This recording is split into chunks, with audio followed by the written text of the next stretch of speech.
नमस्कार, मैं हूं डॉक्टर रविंद्र धावाई और हम अपने इस चैनल के माध्यम से सरल प्रकार से श्रीमद् भगवद गीता का वाचन पठन पाठन किस प्रकार से हम कर सकते हैं, इसको हम सामान्य भाषा में समझाने की चेष्टा कर रहे हैं। अब श्लोक 27 के आगे अर्जुन वाचे दृष्ट्वेमं स्वजनं कृष्ण युयुत्सं समुपस्थितं सीदन्ति मम गात्राणि मुखं च परिशुष्यति। यहाँ जो कठिन शब्द हैं, दृष्ट्वेमं स्वजनम कृष्ण युयुत्सम समुपस्थितम सीदंती मम गात्राणि मुखम च परिशुष्यति। अर्जुन ने कहा, हे कृष्ण, इस प्रकार युद्ध की इच्छा रखने वाले अपने मित्रों तथा संबंधियों को अपने समक्ष उपस्थित देखकर मेरे शरीर के अंग कांप रहे हैं और मेरा मुंह सूखा जा रहा है। वेपथुश्च शरीरे में रोमहर्षश्च जायते गांडीवं संस्रते हस्ता त्वक्चैव परिदह्यते। इस श्लोक में जो कठिन शब्द है संस्रते सते हस्ता त्वक्चैव परिदह्यते, इसमें स और त्रय है, साथ में अंग की मात्रा है, तो इसको बोलेंगे संस्रसते हस्ता त्वक्चैव परिदह्यते। मेरा शरीर, सारा शरीर कांप रहा है, मेरे रोंगटे खड़े हो रहे हैं, मेरा गांडीव धनुष मेरे हाथ से सरक रहा है और मेरी त्वचा जल रही है। न च शक्नोम्यवस्थातुं भ्रमतीव च मे मनः निमित्तानि च पश्यामि विपरीतानि केशव।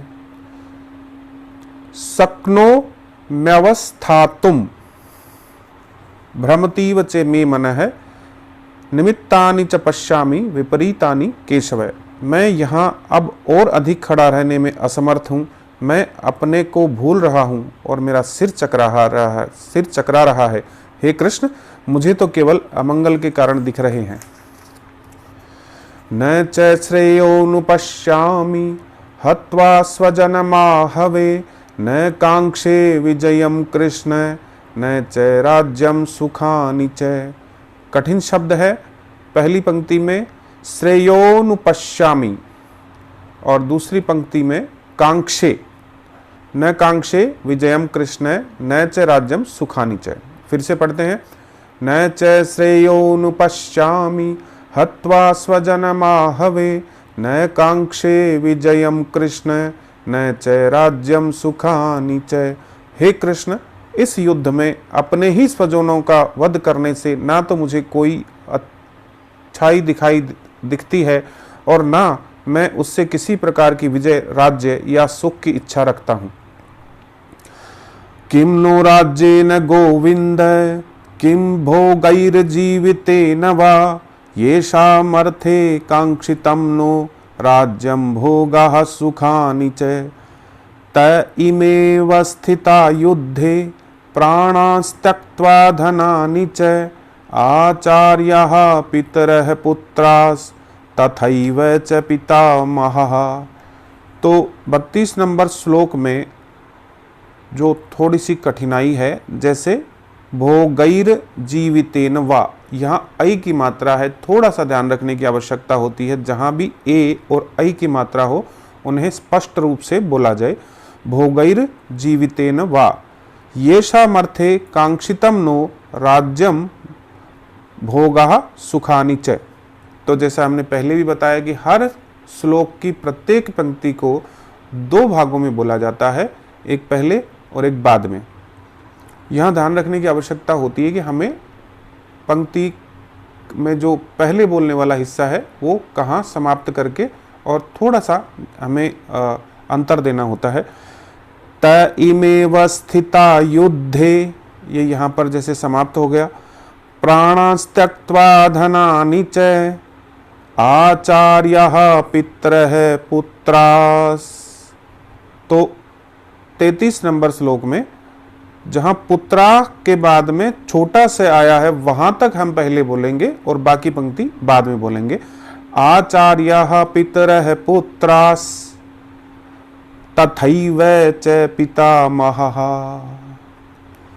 पुत्रास तक के भाग को पहले बोला जाएगा और तथैव च पितामहः उसके बाद में। क्रमांक 34, मातुलः श्वशुरः पौत्रः शालः संबंधिनस्तथा एतान्न हन्तुमिच्छामि घ्नतोऽपि मधुसूदन।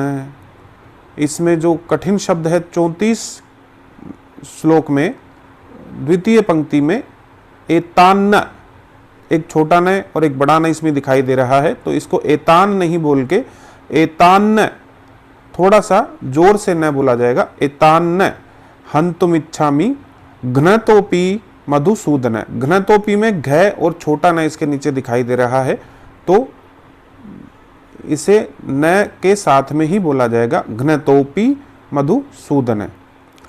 अपि त्रैलोक्य राज्यस्य हेतुः किं नु मही कृते निहत्य धार्तराष्ट्रान्नः का प्रीतिः स्याज्जनार्दन।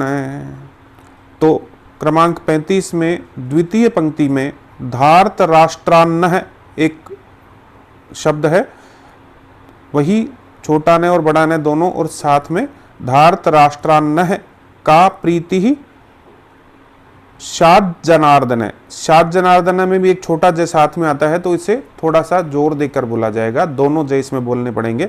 स्याज्जनार्दन, जैसे बच्चा च छोटा और बड़ा च होता है, वैसे ही बच्चा, वैसे ही स्याज्जनार्दन।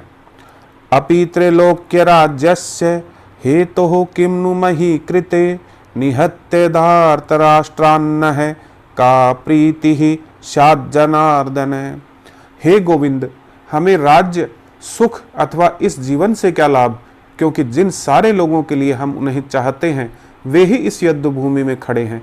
हे मधुसूदन, जब गुरुजन, पितृगण, पुत्रगण, पितामह, मामा, ससुर, पौत्रगण, साले तथा अन्य सारे संबंधी अपना अपना धन एवं प्राण देने के लिए तत्पर हैं और मेरे समक्ष खड़े हैं, तो फिर मैं इन सबको क्यों मारना चाहूं, भले ही वे मुझे क्यों न मार डालें।